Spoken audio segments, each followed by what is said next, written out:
Bonjour, bienvenue dans l'entreprise Secmer. Secmer est une filiale du groupe Faya spécialisée dans les matériels d'entretien routier. Notre entreprise compte 130 personnes qui se répartissent sur de multiples métiers qui vont de la vente au service après-vente. Depuis toujours, notre entreprise est reconnue pour sa capacité à innover et être réactive. Ces atouts nous permettent de nous adapter aux besoins de nos clients et aux différents marchés. Et ces marchés sont de plus en plus à l'international puisque nous nous développons aux quatre coins du monde. Pour la suite, je vous propose de rejoindre Benoît qui est notre responsable marketing et qui va vous accompagner tout au long de la visite.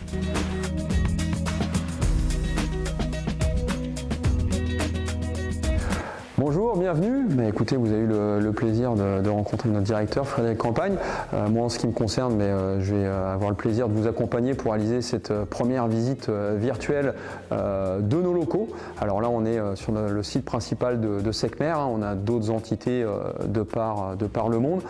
Donc notre site principal qui se base à Cossé-le-Vivien est constitué, vous allez le voir, de 3 bâtiments. Le bâtiment dans lequel on se situe actuellement, c'est le bâtiment principal dans lequel on retrouve notre showroom, qui est un environnement qui se veut agréable, convivial, pour pouvoir vous recevoir, vous clients, par exemple pour réceptionner un matériel neuf qu'on aura pu vous mettre à disposition pour enlèvement, mais pas que. Vous allez voir, on va retrouver les équipes industrielles, bureaux d'études, méthodes, ordonnancement, tout ce qui va permettre en fait tout simplement de faire l'interface ensuite avec notre équipe de production. Donc là, de ce côté-là du bâtiment, on va retrouver des métiers de montage, d'assemblage après peinture des différents éléments. Donc ça, c'est pour notre bâtiment principal, avec le stock également de pièces de rechange. On a un autre bâtiment de l'autre côté de la route, qui est notre bâtiment de chaudronnerie, dans lequel en fait on réalise tous les ensembles mécano-soudés et dans lequel on va commencer à réaliser l'interface entre ce qui sera votre équipement Secmer et le porteur que vous avez choisi avec ce qu'on appelle le pré-montage qu'on découvrira. Et un troisième bâtiment qui est le bâtiment de service après-vente, dans lequel on a évidemment une partie atelier où on effectue toutes les opérations d'entretien courantes. On est aussi capable de réaliser et de vous proposer des opérations plus lourdes de type rétrofit, remplacement d'un ordinateur ou d'un sous-ensemble fatigué. Et on a aussi notre activité qui est quand même une de nos activités phares en termes de service, qui est le passage au banc d'essai des matériels.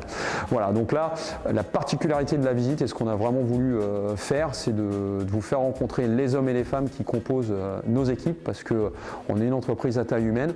Donc là, spécifiquement pour cette visite, les gens qu'on ira rencontrer retireront le masque de manière à avoir quelque chose qui soit plus convivial, parce que vous en doutez, on a dû mettre en place un protocole strict lié au Covid avec un certain nombre de barrières, en termes de barrières physiques que de gestes barrières, et puis tout ce qui relève de la protection individuelle avec du gel hydroalcoolique, etc. Donc ne soyez pas choqués, la vidéo est malheureusement d'actualité. Et puis ce qu'on va aussi avoir le plaisir de vous faire découvrir, c'est notre forte intégration, et ça c'est quelque chose qui est assez, je pense, qui dénote, c'est que chez Secmer, sur notre site, en tout cas on fait tout de A à Z pour vous réaliser un produit au final made in France et même made in Mayenne.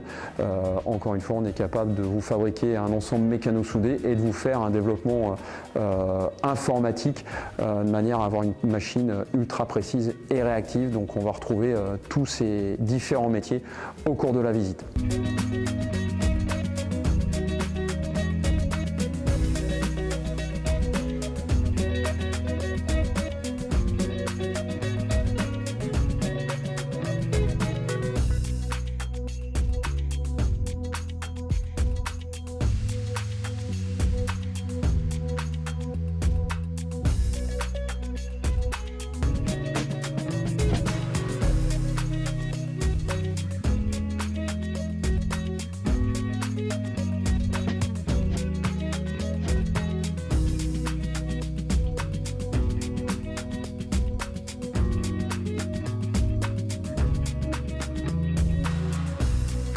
Nous voici dans notre bâtiment de chaudronnerie où on va retrouver Jean-Christophe qui est un de nos responsables. Donc c'est le premier bâtiment on va dire de fabrication que l'on visite, dans lequel on va retrouver deux activités, la chaudronnerie et ce qu'on appelle le pré-montage.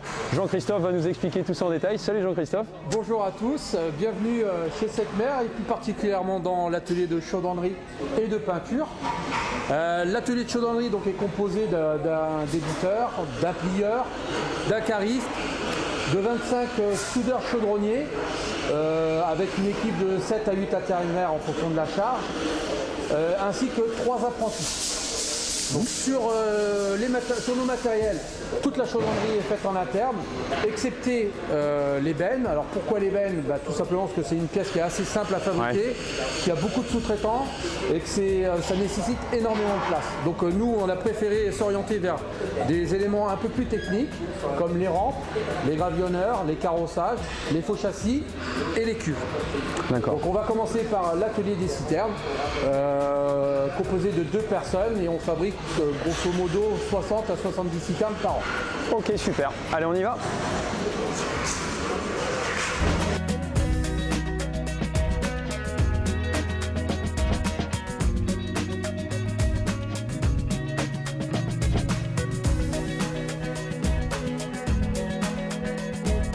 Donc l'atelier des citernes, donc 2 postes de fabrication de citernes. Alors chez nous, nous fabriquons toutes les citernes qui font de 4000 à 9000 litres. Toutes les citernes au-dessus de 9000 litres sont sous-traitées parce qu'on a des problèmes de hauteur sous plafond. Les citernes, il y a 2 types de citernes. Il y a les citernes émulsion, donc pour transporter des produits froids à 70 degrés, et les ADR pour les transports de produits dangereux, où ça nécessite des soudeurs qualifiés. Donc c'est pour ça qu'on a 2 soudeurs avec des qualifications spécifiques. Donc les citernes, il y a 2 types de citernes, les quadrangulaires en forme ou ovales. Donc ici, on retrouve les fonds. Donc les fonds quadrangulaires sont pour les chip sealers et les fonds ovales sont pour les serviroutes et les édennes. Donc sur une citerne, il y a au moins 3 fonds, un fond avant, un fond arrière et ce qu'on appelle un brise-flot. Une fois que tout a été découpé, on passe à l'étape de roulage où on peut voir au fond là-bas les tôles qu'on va passer dans la rouleuse qui vont venir donner la forme en fonction que ce soit une quadrangulaire ou une ovale.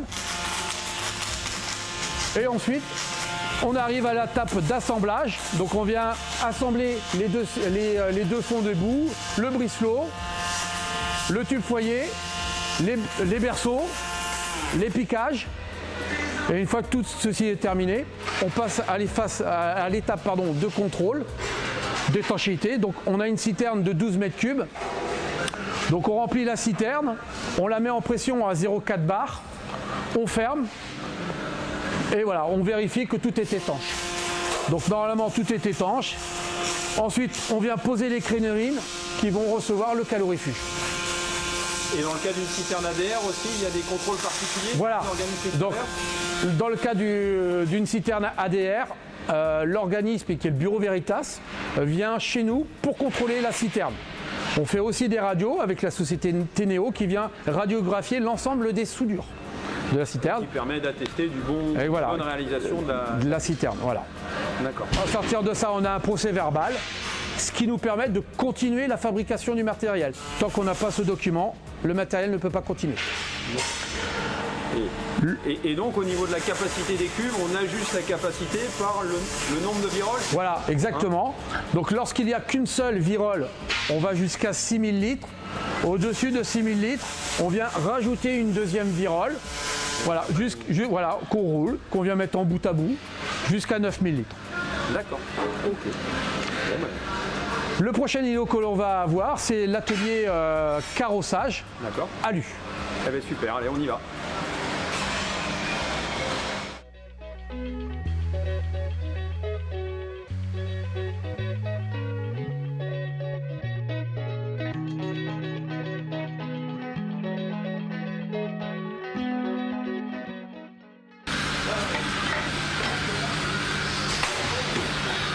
Donc nous sommes ici dans l'atelier carrossage.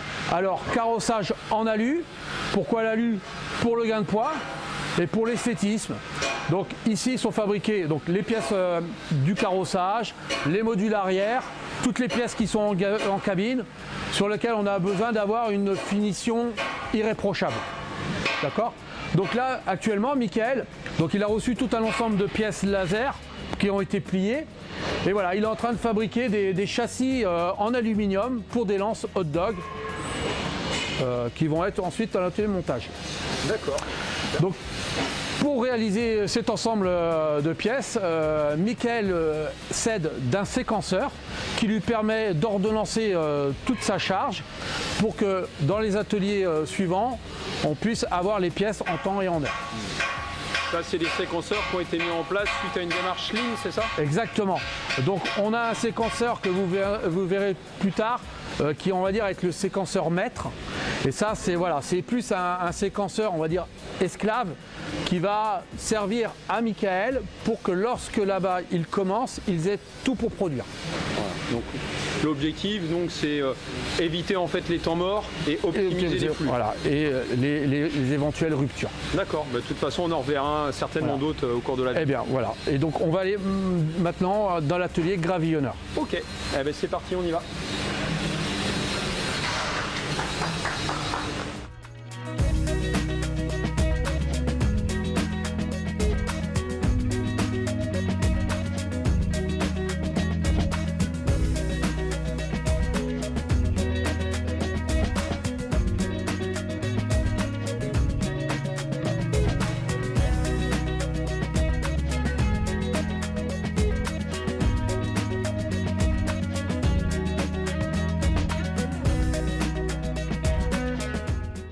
Donc là on arrive maintenant dans le cœur historique du métier de Seckmer, c'est ça? Exactement, on est ici donc avec Mohamed qui fabrique l'ensemble des gravillonneurs chez nous.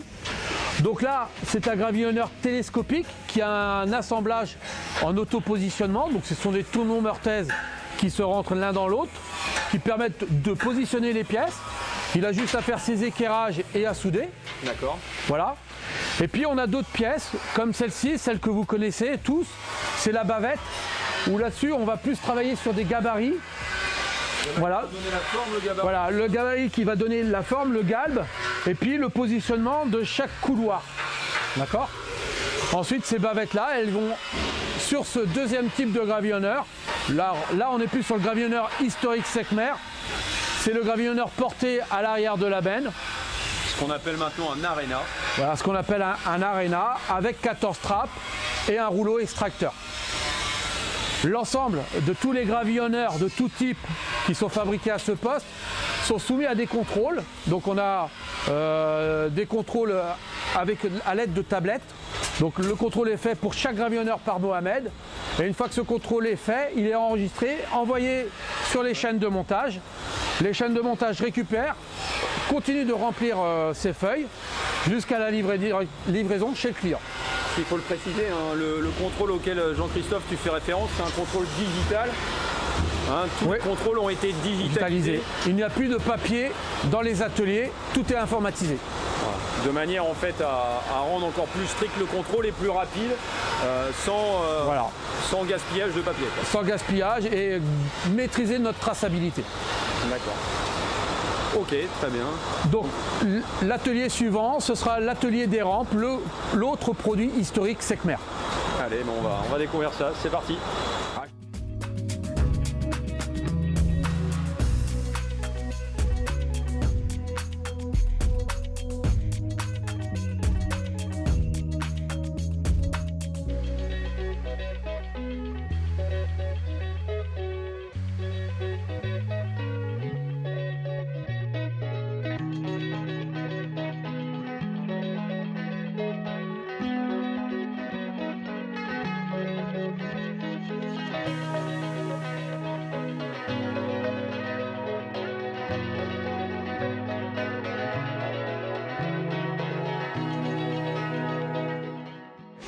Donc nous sommes ici avec Jean-Yves à l'atelier des rampes. Donc 3 personnes fabriquent les rampes. Chez nous, il y a entre 17 et 20 types de rampes différentes. Celle qui est posée ici, c'est une des rampes historiques chez Secmer, à genouillère. Donc l'assemblage est sur un tube avec un corps de jet soudé, un pointeau, un ressort, un chapeau. On fait tout l'assemblage et une fois que tout est fini, on met en pression pour vérifier l'étanchéité. Donc ça, ce sont les rampes à genouillère. Et on a un autre type, ce sont des rampes télescopiques. Donc avec un assemblage sur une partie fixe, la partie centrale, et 2 allonges qui ressortent avec des vérins qui permettent d'aller de 2,50 m à 4,40 m. Et donc la rampe la plus large qu'on fabrique, elle fait combien? Alors la rampe la plus large que l'on fabrique, elle fait 6 mètres. Elle est toute en inox, de A à Z. Même les bras d'alimentation sont en inox. Et elles sont généralement montées sur les Eden. Les Eden Sprayer, c'est donc notre modèle haut de gamme de répondeuses. Et en plus, qui a à l'intérieur un système de réchauffage par fluide caloporteur. Exactement. Donc ce qui vient complexifier encore un peu plus la réalisation. Exactement. La rampe la plus petite, à contrario, est sur nos petits produits mini-pattes qui font 1,60 m. Ok, super. Donc là, deuxième élément et pièce maîtresse, on va dire, de nos matériels. C'est parfait. Bah, écoute, voilà. Merci Jean. Voilà pour la visite. C'est bon pour toi? Pour nous, c'est bon. Super, merci les gars. Maintenant, on va aller retrouver Raphaël, c'est donc l'autre responsable de cet atelier qui supervise l'activité faux châssis et prémontage. Allez, on y va.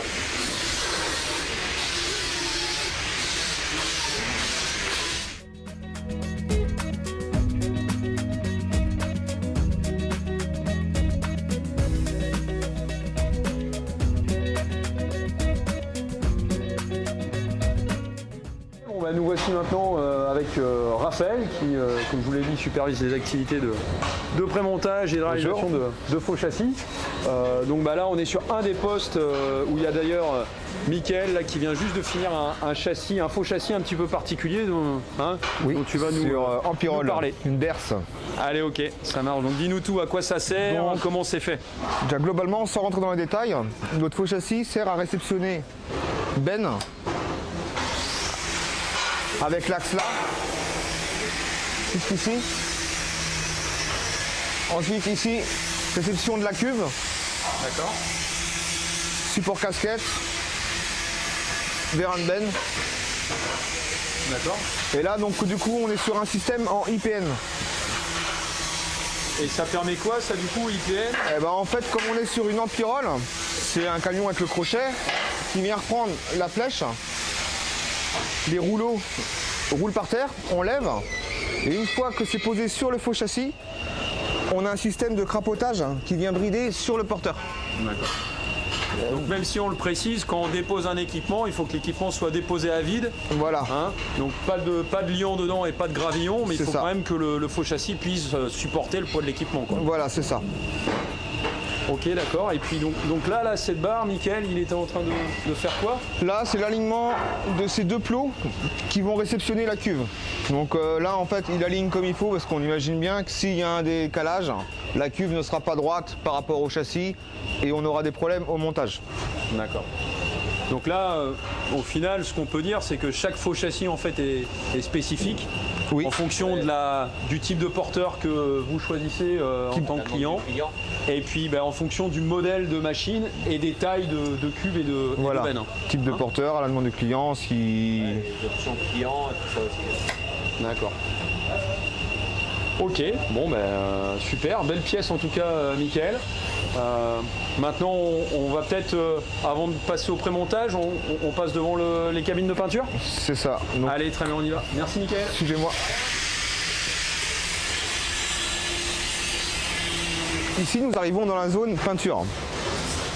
Avec ici toutes les pièces chaudronneries prêtes à peindre.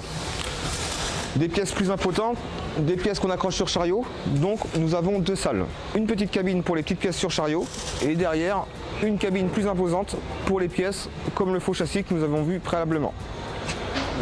Et après, comment est-ce qu'on gère il y a un sens particulier pour... Oui, alors donc prendre on les appelait ça le FIFO. En fait, c'est première entrée, première sortie, pardon. Donc en fait ça fait un cercle en permanence toute la semaine. Sachant que le but de ça, c'est pas perdre de temps. Pas perdre de temps et fluidifier la peinture. Voilà. Comme normalement ce qu'on sort en premier, ça doit être pas en premier par rapport au planning voilà. au planning de production. Là encore une fois, l'objectif c'est avoir tout pour faire. Voilà, c'est ça. Hein, ok, d'accord, très bien. Bon bah, ok, super. Donc là maintenant on va aller voir le poste de travail. Le poste de travail pré-montage. Hein, exactement. Allez, c'est parti, on y va.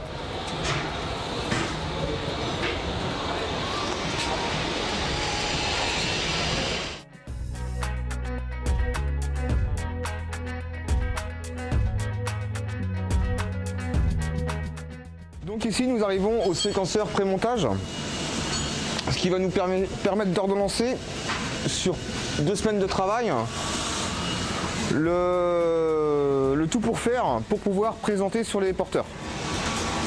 Donc vous avez pu voir quelques séquenceurs au cours de la visite. On en a vu un au niveau des carrossages. En fait, celui-ci va donner le tempo sur les autres en fait. C'est lui le maître. C'est lui le maître, ouais. En fait, moi je précise que je vais commencer mon camion semaine 26, tac. Donc Damien, pliage, soudure alu, tout ce qu'on concorde par rapport à ça. Et ça nous donne le tempo sur les semaines. Parce que là on va le voir en fait, toi à ce niveau-là avec Sébastien et puis Jérôme, en fait vous utilisez ce qui a pu être préparé par les autres de manière à pouvoir tout monter sur le camion. C'est ça, et les autres se calent par rapport à mon séquenceur. C'est ce qui nous permet d'ordonner tout le planning. Et de prioriser. Et de prioriser, et ça nous permet aussi de voir, moi, si tout est OK ou si j'ai des points de blocage. Comme là, par exemple, 72-20-01, point de blocage, on a tout, sauf le porteur. On a un petit problème de délai, donc point de blocage. Là, celui-ci, tout est OK. Là, point de blocage, mais sous contrôle. On sait que c'est des pièces laser qui vont arriver demain ou après-demain, donc c'est pas un point de blocage important. C'est un feu tricolore. C'est un feu tricolore et ça permet aussi un visuel pour nos responsables de production sur qui est absent, qui fait quoi. Donc ça permet au final de lisser, on va dire, le flux de production et puis aussi la communication en même temps. Voilà, c'est ça. On peut dire ça. Ok. Donc ça, on va dire, ça c'est ce qui te permet de planifier la charge. Pour arriver justement au prémontage. Donc le prémontage. Ici nous avons une répandeuse. Donc voilà, le prémontage, là nous avons un autre style de châssis tubulaire par rapport à l'autre qui était en ITN. Ouais. Donc là ce n'est pas un amovible, c'est un châssis qui va rester bridé en permanence sur le porteur. Donc là pas de mobilité, on fait la liaison entre porteur, faux châssis Seckmer, alignement de nos carrossages, pose des alimentations de rampe. Plusieurs options demandées par le client. Là, un bac à sable. Ici, un réservoir à lait chaud. Pose des Parcyclix pour le passage aux mines, pour l'UTAC, pour l'homologation. Vérifier que tout se passe bien avec si on peut flasquer la pompe, si on met une transmission. Voilà, tous ces éléments-là. Le but étant de s'assurer qu'une fois qu'on va déposer pour le passage en peinture, au montage, tout se passe bien et qu'on ne rencontre pas de problème pour éviter les problèmes après peinture. Ce qui est plus embêtant, il faut mieux les voir avant que tout soit peint.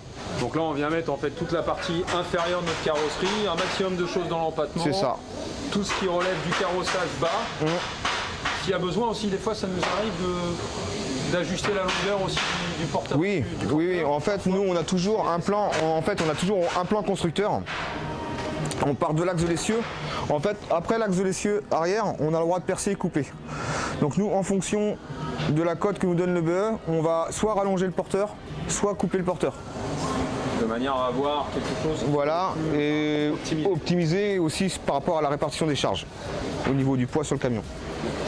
Là on ne le voit pas, mais aussi à ton niveau, ici avec l'équipe, je crois que vous mettez BAE également sur la partie. Oui, voilà, là elle n'est pas encore posée, mais oui, BAE, pareil, serrage de coupe, homologué UTAC. Et les passages de câbles. Et puis surtout valider que tout va bien se passer pour le montage. D'accord. Et donc une fois que c'est validé, que vous avez tout monté, après c'est quoi l'étape d'après? On redépose. Les pièces en alu non peintes descendent au montage. Ouais. Les pièces prêtes à peindre vont en peinture. Donc les petites pièces comme ceci sur chariot dans la petite cabine et les pièces imposantes dans la grande cabine derrière. Voilà. Comme ça part en peinture et puis ensuite ça passe de l'autre côté. On le verra un petit peu plus tard avec le reste de l'équipe de prod, partie montage, où là ils récupèrent quelque chose qui a été... Voilà, après nous, une fois qu'on dépose, notre boulot est terminé. D'accord. Place au prochain, quoi. Place au prochain, c'est ça. Super, merci Rafa pour ces explications pour la partie fabrication de faux châssis et puis pré-montage. Maintenant on va passer sur le reste du flux de production, montage après peinture qui se situe dans l'autre bâtiment. Hein. Allez, à plus tard. Bonne situation et bonne visite. Merci beaucoup. Allez, suivez-moi, on y va. On passe dans l'autre bâtiment.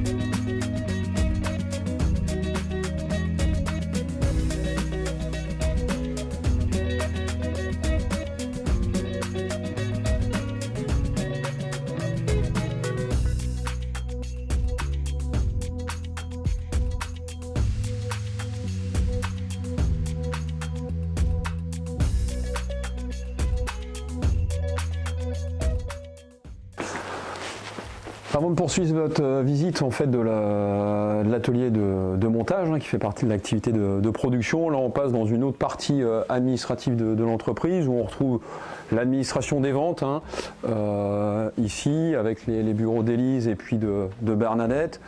On retrouve le bureau de Monsieur Campagne, Frédéric, qu'on a vu à notre arrivée tout à l'heure en démarrage de visite. Suivez-moi. Avec un peu de chance, on va pouvoir retrouver Johan Vétier, qui est le responsable de production et puis qui chapeaute l'ensemble des activités. Voilà, ça tombe parfaitement bien. C'est donc notre voisin de bureau, il faut le savoir, service marketing, on est juste à côté. Salut Johan. Bonjour Benoît, bonjour à tous. Bon, c'est parfait. Donc maintenant, je vais te laisser présenter à notre client du coup dans la continuité de ce que nous a présenté peut-être JC et Rafa tout à l'heure. Okay. Donc vas-y. Juste un petit mot du coup sur mon périmètre, donc responsable de la production au sens large. Vous venez de rencontrer donc Jean-Christophe et Raphaël sur la partie chaudronnerie. Moi, mon périmètre est un peu plus large au sens où j'intègre aussi le service approvisionnement, les méthodes, les achats, l'amélioration continue et l'industrialisation. Et puis là maintenant, on va s'orienter vers le montage où on va rencontrer Nicolas tout à l'heure. Et puis au préalable, moi je vais vous faire un petit bout de chemin avec vous pour vous présenter nos différents flux et la salle électrique et une partie de l'atelier montage. Ok, super. Allez, on y va, on te suit. Donc on va rentrer dans la salle pour voir les différentes opérations effectuées.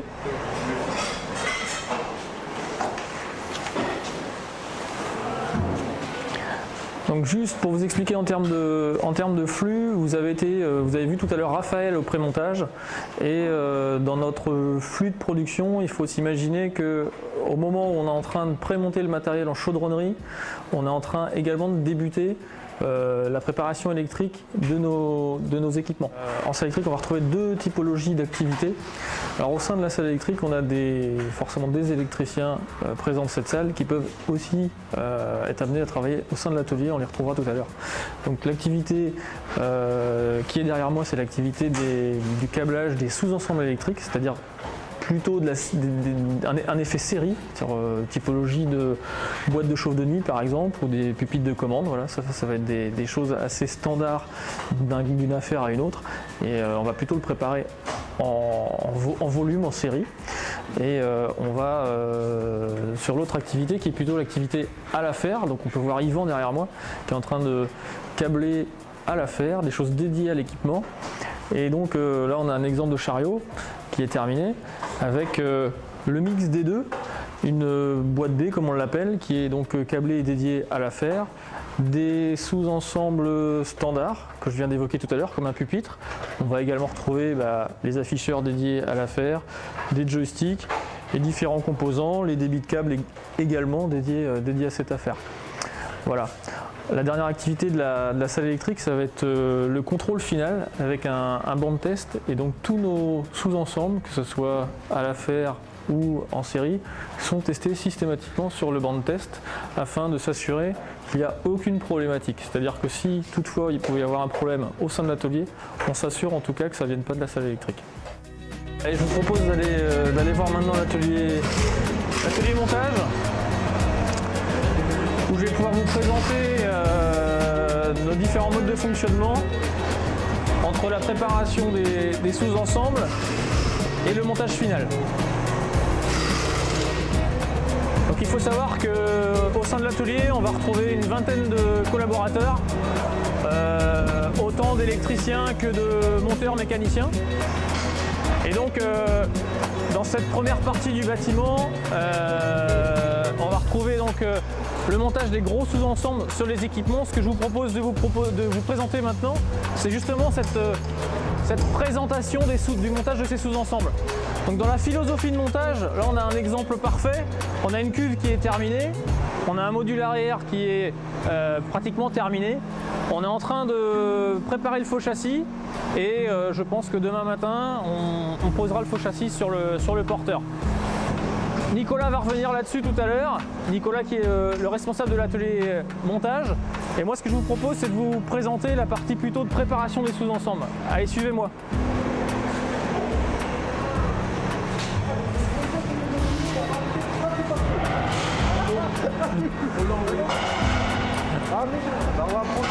Donc, typiquement, on arrive dans la zone de préparation des cuves. Voilà, un bon exemple de sous-ensemble chez Secmer.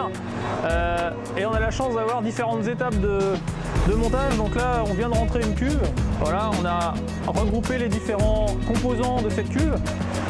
Juste derrière moi, on est à mi-parcours. On est en train justement, et Daniel est en train de monter la cuve. On va retrouver donc le bloc de vanne de montée, le filtre à ion de montée. On est à mi-parcours. Et là, on a une cuve qui est complètement terminée, prête à poser sur l'équipement. Donc voilà pour la partie préparation des cuves, Benoît.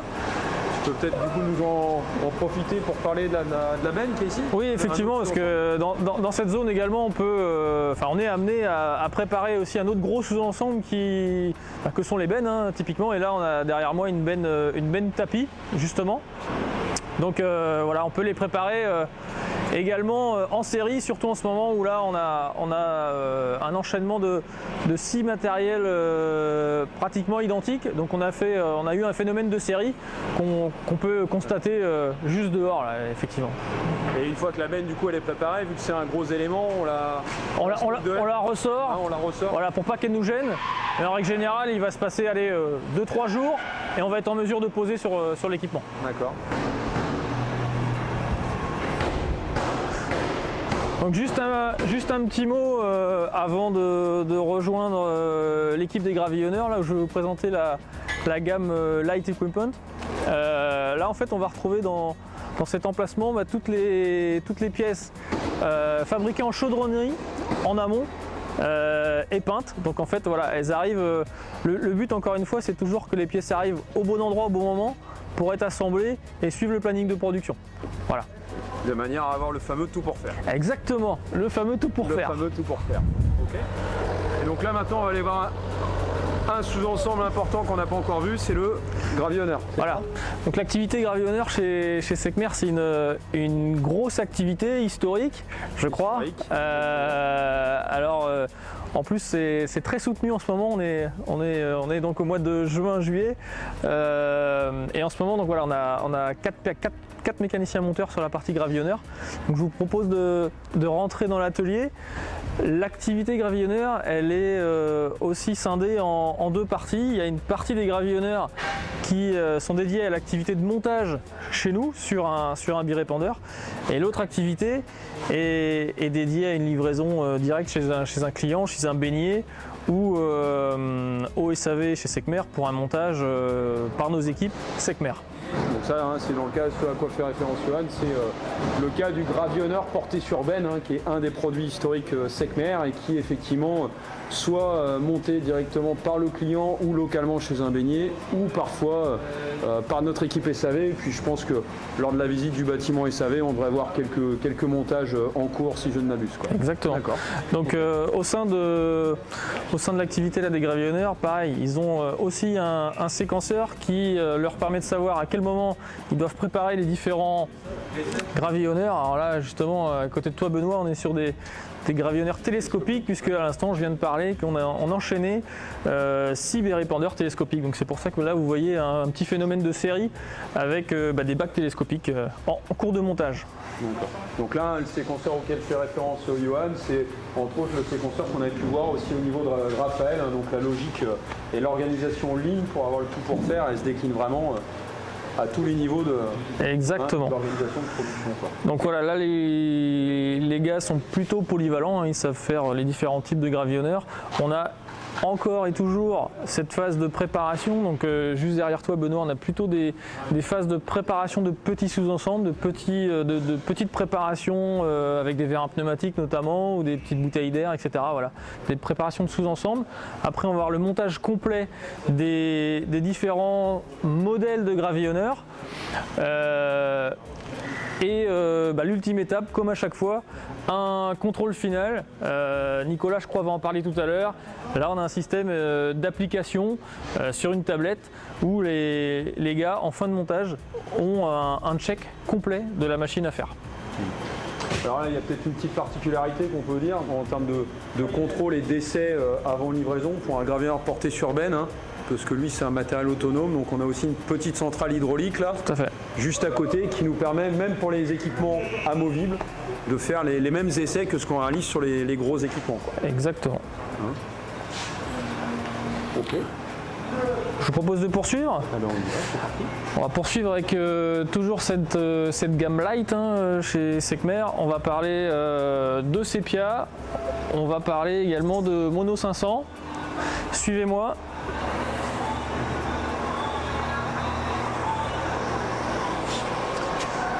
Et de mini-pattes. Et de mini-pattes, voilà. Là, on est en cours de fabrication d'une série de 6 mini-pattes 2000.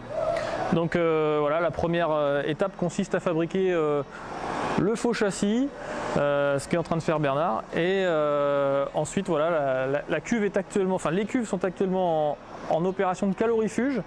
Et on va les recevoir, je pense, demain. Donc voilà, les étapes vont s'enchaîner. Derrière moi, notre ligne de fabrication de Sepia. Donc là on a deux postes de préparation du Sepia. Encore une nouvelle fois au préalable de la préparation de sous-ensemble au fond de l'atelier où on va préparer plutôt ce qu'on appelle les caissons et plutôt les cadres. Et ensuite, dans cette ultime étape, voilà, on assemble le tout et on vient faire également un petit contrôle avec notre application sur la tablette. Donc ça c'est vrai, c'est un produit qu'on n'a pas eu l'occasion de voir en chaudronnerie, mais c'est quand même, parce que c'est un nouveau produit chez Secmer, mais qui est quand même intégralement réalisé au sein de l'entreprise, avec des gabarits sur la partie chaudronnerie. Tout à fait. Donc associé à la partie contrôle, voilà, ça permet quand même de garantir la bonne réalisation. Avec un réel effet série, puisque on n'est pas forcément habitué à faire autant de volume. Là, on part sur des quantités à chaque fois de 12 Sepia. Donc ça, voilà, on n'est pas forcément habitué. Là, on a un réel effet série et du coup, une phase d'industrialisation importante sur ce type de produit. Alors pour poursuivre, en phase de la fabrication de nos Sepia, on a le poste de fabrication et de montage des Mono 500 ou des fondoirs sur remorque automotrice. Juste derrière moi, je fais un petit arrêt sur le fondoir. C'est une fabrication Secmer. Dans ce fondoir, l'objectif étant de faire fondre des pains de mastic. Donc avec une difficulté de fabrication à ne pas prendre avec des pincettes. Voilà, au niveau chaudronnerie, il faut s'imaginer qu'à l'intérieur d'un fondoir, on a de l'huile qui monte à 260 degrés avec des phénomènes de dilatation importants. Donc voilà, ça paraît être une mince affaire comme ça, mais en chaudronnerie, c'est un vrai défi à fabriquer. Et on en parle d'ailleurs dans une de nos vidéos Secmer 360 où justement on revient sur ce côté application, haute température d'utilisation, et effectivement c'est une pièce qui est sous des apparences simples, très techniques. Exactement. Voilà. On est fiers de dire qu'elle est aussi fabriquée en interne. Exactement. Donc le montage du mono se poursuit. Voilà, sur cette phase derrière moi, Alban est en train de préparer son fondoir et il a bien avancé sur sa remorque. Donc voilà, dans le cheminement des opérations, je pense que d'ici une journée, là, on va poser le fondoir, le bloc de chauffe sur la remorque.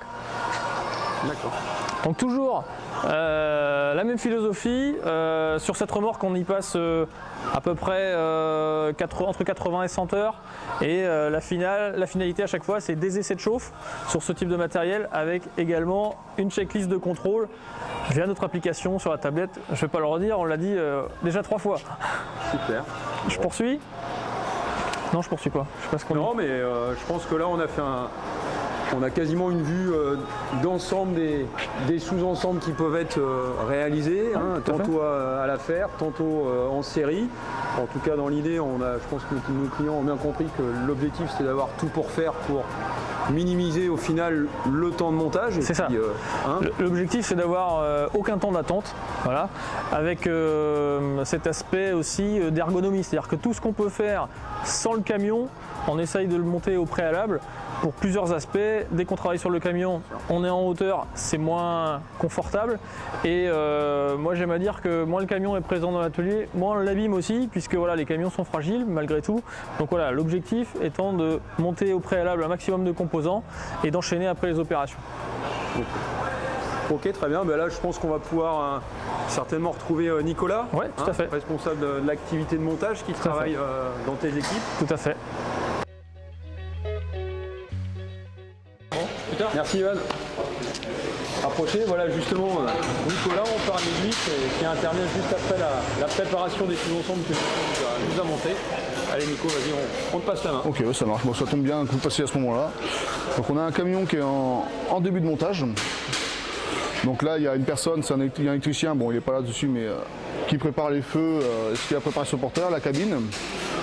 Ensuite, on a un monteur qui a préparé tout ce qui est pneumatique, hydraulique et la partie électrique aussi sur le châssis, qui va être ensuite posé sur le porteur. Toute la préparation du faux châssis se fait comme ça depuis le sol. Voilà, on fait d'abord tout sur tréteau, c'est plus simple. On peut accéder en dessous, au-dessous, au-dessus. Enfin, on est vraiment en hauteur, on est bien pour travailler. C'est pour être le plus à l'aise possible parce que sur le camion, ensuite, c'est même plus dangereux, quoi. Donc ensuite, on va venir installer les éléments que vous avez vus en fabrication avant, en montage là. Donc il y a une cuve, le module. Bon, bien sûr, il y a la benne aussi, mais la benne, on la laisse dehors pour le moment parce que question de place en fait dans l'atelier. Donc voilà, en gros le principe c'est que nous, on a un maximum d'ensemble préparé à l'avance pour ensuite tout poser à la chaîne. Le camion, lui, ne bouge jamais. Lui, il reste toujours devant. Il ne bouge jamais, et puis en fait, au final, il est un minimum de temps dans l'atelier, puisque un maximum de sous-ensemble est préparé à l'avance. En amont. Tout à fait. D'accord. Donc là, on peut aller même un peu plus loin. On va voir des camions un peu plus avancés, du coup. Ah ben super, allez, on y va, on suit.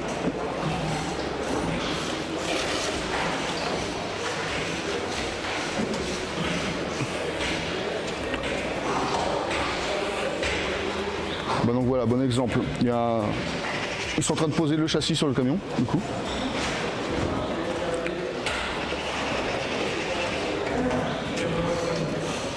Donc voilà, la démarche avec les ponts sous hauteur, tout est pratique. Le camion, comme je vous disais, ne bouge pas. On vient tout poser dessus, donc après il y aura bien sûr les cuves comme le reste. Donc là ils sont en train de le poser, alors je suis arrêté, je ne sais pas pourquoi, mais... Ouais, c'est sur le point d'être... C'est sur le point d'être posé. Sur le point d'être posé. Voilà, donc là on a bien le châssis. Ensuite, sur un camion un peu plus avancé, on voit qu'on a fait la même chose avec la cuve. D'accord. La trémie.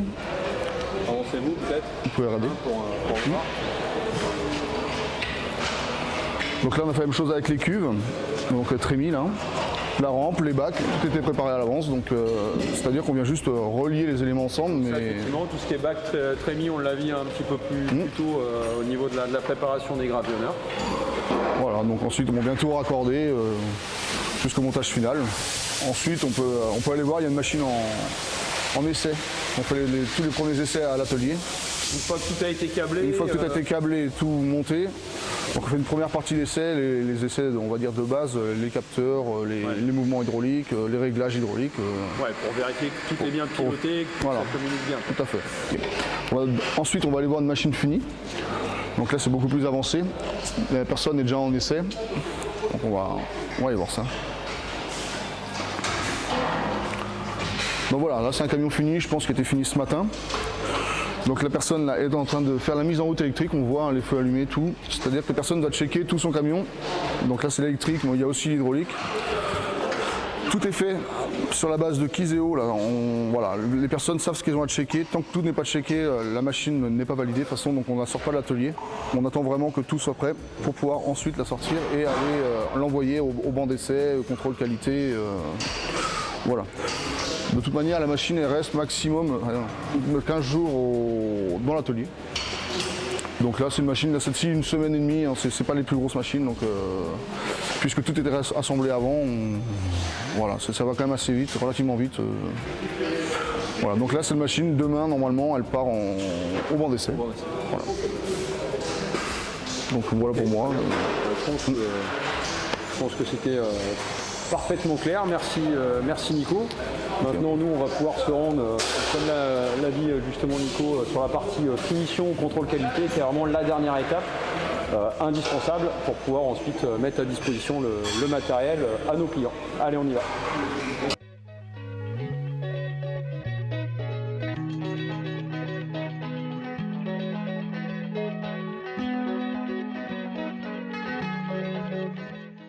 Voilà, on y arrive et puis on va découvrir l'activité. Et puis ça tombe bien parce que là aussi on a Mickaël qui est notre responsable qualité. Et puis du coup je vais pouvoir lui passer la main et puis il va nous présenter voilà, nos procédures, notre manière de fonctionner, ce qu'on y fait. Voilà. Bienvenue dans l'atelier finition. Donc c'est l'atelier où on fait les contrôles finaux de nos machines pour la totalité de nos machines, effectivement. 3 grandes familles de contrôles. Une première partie un peu plus simpliste qui sont les contrôles visuels, l'étiquetage, les petites retouches, le nettoyage. Après il y a la deuxième grande famille, c'est tout ce qui est plutôt essai fonctionnel. Pareil, 100% de nos machines suivent un essai au banc luant qui permet de calibrer nos rampes. Tous nos chip sealers également passent au banc gravillon pour s'assurer de la répartition du gravillon au sol. Donc voilà, c'est fonctionnellement pareil, elles sont toutes testées. Et un troisième... Là oui. vraiment le but, parce qu'on a vu tout à l'heure avec Nicolas qu'il y avait déjà des essais qui étaient faits. Là, les essais dont tu parles, c'est plus des essais entre guillemets en réel. Ouais, tout à fait. C'est ça le but, de manière à être le plus prêt à mettre la machine sur chantier. Sur le terrain. Ah, ok. Voilà, tout à fait. Ouais. Et donc le troisième type. Et le troisième type, c'est la partie, tout ce qui est réglementaire, homologation. On va dire ça fait 1 an maintenant que nous sommes opérateurs qualifiés. Donc nous sommes autonomes pour l'homologation de nos machines. Et ce aux yeux du TAC, donc c'est quand même un bel atout. Donc on se doit de vérifier tout ce qui est signalisation, tout ce qui est par cycliste, BAE, les feux, positionnement de la totalité des feux, même ceux qui sont livrés avec le porteur. Donc ça fait quand même un certain nombre de valeurs à regarder et de mesures à réaliser. Donc voilà, et je ne sais pas si sur l'homologation... Je pense au final, pour vous clients, le but de ça, c'est de délivrer ce qu'on appelle un barret rouge qui va permettre l'immatriculation. Et ça permet quoi? En tout cas, ça permet de nous, en tout cas en tant que constructeur, de valider le fait que le matériel soit conforme au code de la route. Donc c'est un aspect réglementaire indispensable. Donc sortie d'ici, la machine est, on va dire, fonctionnelle, belle, et réglementaire, homologué. Donc voilà. Le dernier point, parce que vous avez pu voir que j'ai une petite tablette. En fait, la totalité des contrôles qu'on peut réaliser sur le site sont faits sur une plateforme numérique, ce qui nous permet pour une machine donnée de vérifier et de retrouver rapidement la totalité des contrôles. Et comme c'est un peu des outils nomades en fait, pour nos techniciens SAV c'est pareil, ça nous permet lors des mises en service d'être à l'écoute de nos clients et éventuellement d'avoir des opportunités d'amélioration que le client peut donner au technicien ou que le technicien SAV lors des mises en service peut rencontrer en fait. Ouais, parce qu'on le verra, juste après on va aller voir l'équipe SAV, donc nos techniciens auxquels Mickaël fait référence sont en charge de la mise en service parce que chaque gros matériel de ce type, ça veut dire qu'on envoie un technicien sur le terrain et du coup c'est des bonnes occasions en fait pour collecter des avis, des retours clients pour constamment améliorer nos produits. Qui sont revus en plus systématiquement toutes les semaines, donc on essaie d'être assez réactif, au moins dans le traitement de l'information. Ça ne veut pas dire que la semaine d'après la modif est faite, mais au moins on capitalise au maximum sur ces demandes. Voilà. On structure l'info.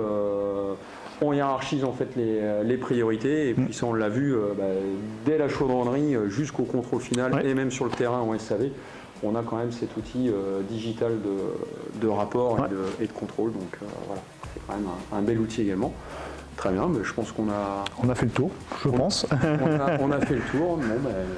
Merci Mickaël qui est donc notre responsable qualité et puis là maintenant on a terminé de visiter notre activité de production et puis on va pouvoir en profiter puisque sur ce bâtiment, dans les équipes service, on va retrouver l'équipe pièces de rechange qui vont nous expliquer ce qu'ils font et puis on va aussi voir en détail notre caverne d'Alibaba qui est le magasin avec toutes les pièces qui sont stockées pour servir nos clients. Suivez-moi, on va passer par l'extérieur, on a un petit rayon de soleil.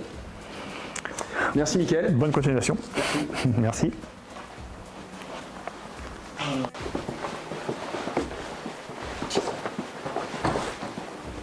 On va repasser par la zone d'accueil où on va peut-être pouvoir rencontrer Isabelle, qui est à son poste. Bonjour. Donc Isabelle qui est quand même le premier visage de l'entreprise et puis aussi certainement la première voix quand vous appelez chez Secmer où vous arrivez, voilà, c'est Isabelle qui vous accueille. Secmer, bonjour. Allez, c'est parfait. On y va, on continue, on se rend dans le dernier bâtiment.